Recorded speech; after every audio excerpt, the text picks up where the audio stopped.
Europe 1. Le coup de cœur de la France bouge. Oui, vous êtes un coup de cœur pour nous ce soir, Jeanne. Vous avez 32 ans, l'entreprise est née en 2023 à Orléans. Pourquoi ? Que s'est-il passé ? Pourquoi vous vous êtes dit, je vais me lancer dans cette éducation, dans une start-up autour de l'éducation financière ? Alors, j'ai commencé ma carrière dans le secteur bancaire où j'ai été énormément confrontée à différents types de clients qui manquaient cruellement de connaissances financières. Et donc, ça pouvait parfois soit mener dans des situations un peu inconfortables ou pour d'autres, ça les empêchait de pouvoir mettre en place leur projet de vie, de pouvoir investir pour la suite. Et donc, je me suis dit, c'est vrai qu'il manque cruellement d'éducation financière en France et on n'en a pas à l'école, ce qui, pour moi, me semble primordial. Et donc, c'est pour ça que j'ai eu envie de créer EasyUp. Donc, EasyUp, c'est quoi ? Vous allez pitcher, vous aussi. On vous écoute pendant 1 minute. C'est à vous, Jeanne. Alors, EasyUp, c'est une entreprise qui conçoit des solutions ludiques et éducatives adaptées à tout âge, à toute étape de la vie, pour parler d'argent sans jargon, sans tabou. Et donc, on a 2 missions avec EasyUp. La première, c'est de faire de l'éducation financière un enseignement obligatoire à l'école. Et la deuxième, c'est d'accompagner les banques, enfin les acteurs bancaires et assurantiels, à accompagner leurs clients grâce à l'éducation financière et à transformer la relation qui est très commerciale aujourd'hui vers une relation qui est plutôt pédagogique et vers un accompagnement du client. Merci, moins d'1 minute vous aussi. Quand c'est clair, ça va beaucoup plus vite. Merci Jeanne Le Millinaire pour EasyUp. Comment, je rebondis sur, nous on va faire en sorte que cette éducation financière soit obligatoire à l'école. Vous agissez sur quel levier ? Alors, dans un premier temps, on a conçu des supports pédagogiques. Donc, aujourd'hui, on a une gamme de cahiers d'activités qui commence à partir de 7 ans. Donc, l'idée, c'est vraiment d'apprendre les premières notions autour de l'argent le plus tôt possible.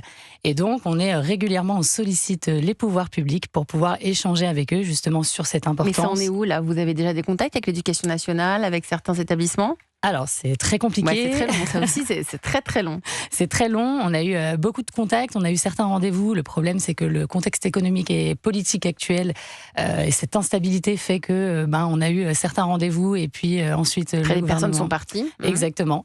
Donc, c'est un chemin qui est très long, mais on envoie souvent des courriers, on est souvent en relation avec eux.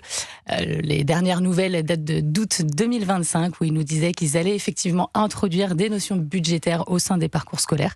Donc, on attend, on est toujours connectés. Mais c'est quoi vos cahiers ? Ce que vous proposez pour l'éducation nationale, pour les classes, c'est quoi ? C'est pour les adolescents, pour les enfants ? C'est des mises en situation ?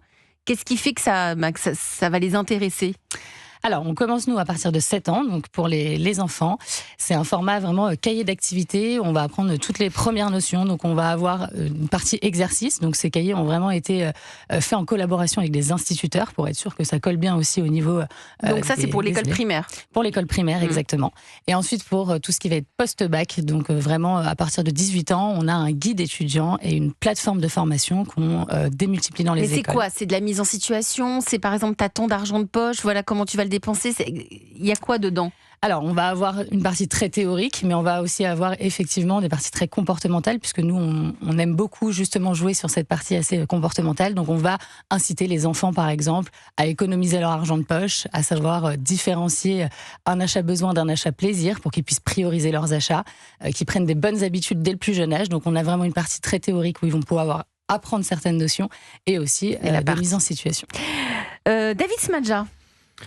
Moi, je sens que c'est un projet où on a une vision assez long terme. C'est-à-dire que vous ne cherchez pas simplement à aller vendre des box ou des cahiers, mais vous souhaitez vraiment inscrire finalement l'éducation financière dans les parcours scolaires. Ce qui mettra évidemment du temps, mais pour autant, je trouve que vous allez générer une espèce de nouveau réflexe citoyen finalement sur la gestion de l'argent et évidemment, là, on avait des startups magnifiques. Magnifique, mais ce soir, il fallait quand même être majeur pour pouvoir, entre guillemets, pouvoir commencer à les utiliser. Là, on va arriver beaucoup plus tôt et je pense qu'il y a une espèce de complémentarité, évidemment, qui est évidente.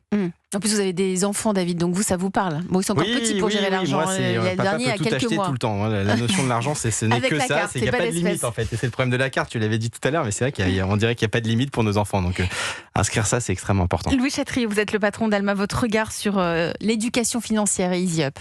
Oui, ça me paraît consensuel. C'est évidemment extrêmement important. Ouais. Je pense que, vous l'avez dit tout à l'heure, le rapport à l'argent et la compréhension de l'argent est pas globalement très très bon en France, je trouve. Savoir des choses bêtes comme c'est quoi un achat plaisir, c'est quoi un achat d'investissement ou utile, et comment est-ce qu'on répartit les deux. Quel est l'ordre de grandeur du prix des choses aussi, on n'en a pas parlé, mais ça me paraît important. C'est-à-dire que moi j'essaie d'expliquer ça à mes enfants, la valeur des choses. Ok, tu me réclames ça, mais en fait tu sais combien de temps il faut travailler pour pouvoir payer ça. Est-ce que tu comprends derrière l'effort, c'est de l'argent comme la cristallisation d'un effort qu'a donné un salaire, et que du coup on peut pas juste réclamer n'importe quoi, qu'il faut travailler pour. Tout ça c'est non seulement utile, mais je pense même des valeurs au sens humain extrêmement importantes à transmettre aux enfants. Donc, en tout cas on bosse dans la famille, on bosse beaucoup dessus. Et vous travaillez dessus en famille, Jeanne? Alors moi, j'ai pas d'enfant, donc mais ce sera une de mes priorités. Ce sera une de vos priorités. Aujourd'hui, vous êtes combien dans l'entreprise? Vous démarrez, hein? Oui, on a 3 ans et on est 6 aujourd'hui.